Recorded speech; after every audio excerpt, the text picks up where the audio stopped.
What's it like living as a female expat in Asia? How do female expats feel about those much younger girls with the much older guys? And what's it like really to retire in Southeast Asia? Well, if those questions or anything about the expatriate experience in Asia are of interest to you, you are in good company. My name is Wendy, and for more than 3 decades, I have lived and worked in 5 different countries in Asia, and I still live and work in Asia, now in Thailand.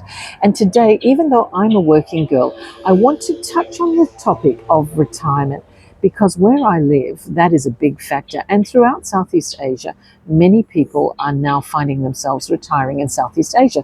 And there's lots of good reasons for that.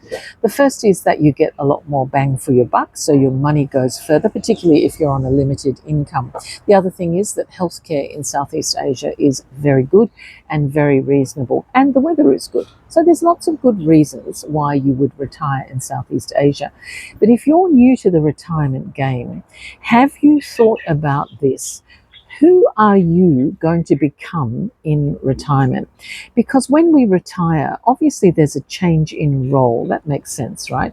You're known as, for example, Wendy the doctor. I'm not a doctor, but that idea, right?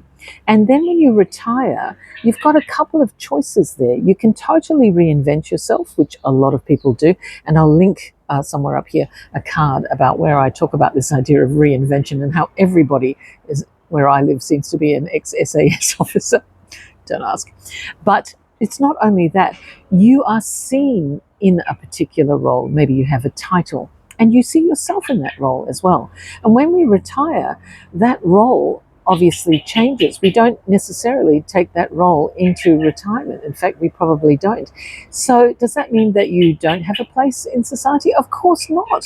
But you need to think about that a little bit more. Now, some people can find that very, very liberating, and they totally reinvent themselves, and that's amazing. I think if you've set that up, that is fantastic. And some people can find it really overwhelming. And if you're going to move country at the same time as you're going to lose your role, then you are going to struggle at some point. It's all very shiny at first, you know. You get to choose when you get up and when you don't get up, and you don't have to go to those meetings, and you don't have to deal with those emails and all those kinds of things. And that's great. That's terrific. I think that's why a lot of us look for early retirement. But on the other hand, that also means that perhaps you're not getting the conversations that you used to. Perhaps you're not getting the respect that you feel that you deserve. I think it really comes down to redefining what success means to you when you retire. And success doesn't have to be about the Western concept, the working concept of what success is, which is position and money and the car that you drive and the house that you have. That's how we measure it on some metric while we're busy in the rat race. But if you've stepped out of the rat race, then you don't have to define it that way. You can define your success as how many books you read, or how many books you wrote, even if nobody read them, or what you gave back to the community, your volunteer work.